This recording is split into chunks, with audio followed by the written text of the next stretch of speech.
ಜಗವು ನೀನು, ಜೀವ ನೀನು, ದೈವ ಕೊಟ್ಟ ವರವು ನೀನು. ಬದುಕು ಪೂರ್ತಿ ದಿನ ಇರು ಜೊತೆಗೆ.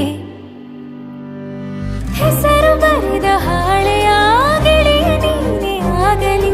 ಹರಕೆ ಮಾಡಿ ಕೇಳುವೆ ಉಸಿರು ಜೊತೆಗೆ ಹೋಗಲಿ. ಜೊತೆಗಿರೋ ಪ್ರತಿದಿನ ಮಗುವಿನ ಮನಸ್ಸಿನ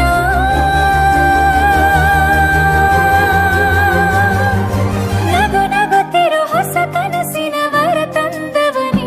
ಏನು ಬೇಕು ಕೇಳು ನೀನು ತಂದು ನಾನು ಕೊಡ್ತೀನಿ ನಿಂಗೆಂದಿಗೂ. ರಾಜ ರಾಣಿ ನಾನು ನೀನು ಯಾರ್ದು ದೃಷ್ಟಿ ತಾಕಲ್ಲ ನಮ್ಗೆಂದಿಗೂ. ಆಣೆ ಮಾಡಿ ಹೇಳುತ್ತೀನಿ